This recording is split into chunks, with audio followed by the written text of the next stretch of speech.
And this is all about how to evaluate a financial opportunity. And, I thought about this and I'm like, did you ever take a class called How to Evaluate a Business Opportunity in high school, college? Is it something you ever learned in any classroom? I certainly didn't. How do we go about evaluating something that seems exciting, fun, and possibly lucrative, right? If it sounds too good to be true, it must not be good, right? But yet there are great opportunities out there. So how do we know? How do we tell a good opportunity from a bad opportunity? That's why I wanted to talk about this topic, because it's like second nature to me. I can look at something pretty quickly and determine whether or not it's real or not. I wanted to share the story with you. In about early 2017, when we were still living in Florida, a good friend of ours reached out and asked me to take a look at an investment opportunity that had come his way. So I agreed to take a look at it. So he was being asked to invest $100,000 in a Florida medical marijuana startup company. And it was right after, in 2016, Florida voters had approved Amendment 2, which was the Florida Medical Marijuana Legalization Initiative with a 71% majority. And so, yeah, I'm sure you've all heard, medical marijuana is a huge, huge business. I don't know what the millions are or billions are that are being made in this industry, but granted, it was a cutting edge industry that was in its infancy. And that's always a good thing, right? But there's a lot more to it than that. So stay to the end of this video and I'll tell you what my research uncovered about this proposed investment and what I told my friend after taking a look at it. But before I get to that, I want to mention something that I learned many, many years ago, decades ago, actually. There's a 18th century German philosopher by the name of Arthur Schopenhauer. He said, all truths pass through three stages. First, it is ridiculed. The internet was ridiculed. I was just recently watching some videos with, one was Bill Gates being interviewed by David Letterman, and it was back in that late 90s, and he was trying to explain what the internet was. And David Letterman was just ridiculing him, literally. The second is it's opposed and sometimes violently opposed, like people really rail against it, right? When cars came along, it's like, we have horse-drawn carriages. What do we need a car for, right? The automobile was opposed, many things. And third, it is accepted as self-evident. So eventually it's like, oh, okay, yeah, people adopt it. But here's the rub. Few people are willing to get involved in those first two stages when it's ridiculed and opposed. That is where the big opportunities lie. Seeing things before the masses do. According to Harvard Business School, there are 5 factors you should consider if you're deciding if an opportunity is a right fit for you. And these, I believe, apply whether you're investing in a company, considering a franchise for ownership, a direct sales distributor, or even if you're looking for a new job. These are not bad criteria to take a look at. These are the things that Harvard Business School says you should take a look at. So number 1 is the company or organization, because we're seeing some different types of business structures. It's so that it's okay if a board of directors or the officers of an entity use things other than the financial bottom line to make decisions for the company. And I think that's a good thing, right? Is the company really doing good for the community that it's in? That's an okay criteria to take into consideration under this new corporate structure. But anyway, what is the track record? And just because it's brand new, a startup, doesn't mean it's a bad thing. And we'll get back to that with the medical marijuana startup that I mentioned. Is it proven? What about the reputation? But those are things that you want to think about. If you're an employee and you want to go to work every day, don't you want to work for a company or an organization that you feel good about? Like, you don't want to feel icky going to work, right? So these things are important. Number two, the product or products. There's multiple products. Is it a good product? Is it something that you would actually buy? And how much competition is there for this product? Is it unique in any way? When I was a distributor, one of the questions we'd ask, would you buy this product whether or not there was a business opportunity, a financial reward or not? Number three, the market. Is there really a need for the product in the marketplace? Is it a Me Too product? Does it have any differentiation? These two kind of go hand in hand, the product and the market, right? Is it something that people want to buy? I know when I became a distributor with what was then Prepaid Legal Services, which is now Legal Shield, I looked at what that service provided in comparison to what was available in the marketplace, which was, $250 to $300 an hour attorneys, something people could not afford. And did they need it? Absolutely. Everybody needs access to affordable legal advice. And so that was a big part of why I made the decision. And I was getting calls every day from people who needed legal help that could not afford to hire attorneys. And so that market was so strong for that product, it just was a no-brainer to be able to offer it. Compensation or revenue. How will you be paid? What's the return on investment? How many products have to be sold in order for you to get the desired income, or if you're investing, the return on investment that you want? What is it going to take? Kind of knowing the numbers, right? And the fifth thing is timing. And you've probably heard that in real estate, it's about location, location, location. In business, it's about timing, timing, timing. In business, timing is more important than business than location is in real estate, because if you are at the beginning of a trend, you make money. If the trend is going in a downward position, a downward direction, you're going to lose money.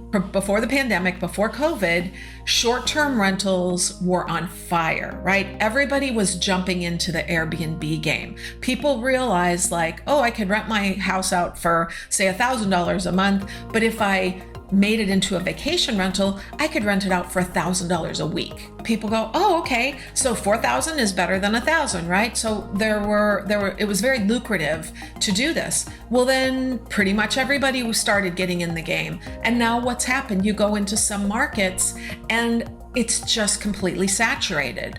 So, and then people started buying houses. The price of property was going up dramatically. You would invest all this money into a short-term rental, and you were relying on that, inflated number, right? It's way higher than what a normal long-term rent would command. And what happened? The pandemic. And all of a sudden, people were not going to Airbnbs. They couldn't. We were in lockdown. What happened? A lot of people got behind on their mortgages. They didn't have the revenue that was coming in to cover those mortgages that they got. These are some of the reasons that people will, buy an existing business. They'll pay over $500,000 for a McDonald's franchise, and that doesn't even include the overhead to run a store. Or any other franchise for that matter, or they'll join a direct sales company because of the systems in place and the fact that somebody's already gone through that process of determining, is there a market? Is this a good product? I mean, you could open up a hamburger stand and you may or may not do well, but have you ever seen a McDonald's franchise go bankrupt? No. Why? Because they have the proven business model. They've got the proven product. The market is educated, and they've got the brand recognition.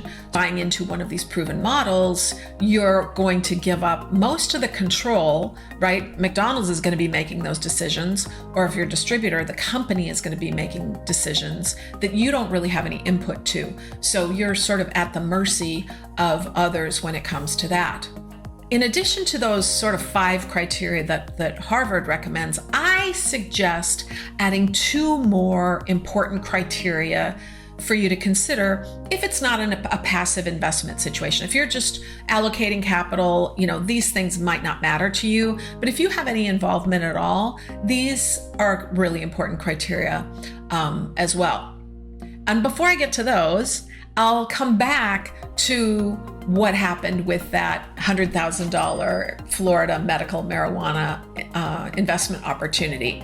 Kind of came to the conclusion after 15 to 20 minutes on a very simple internet search whether or not this was going to be a good investment. The thing is, Google is our friend. There is so much information out there that we can find out. Now, we know there's a lot of false information out there too, so you have to be discerning to know kind of, your gut check, is this real or is this, somebody making this up? But there are some really helpful tools like LinkedIn, like just doing a name search. You can find out a lot.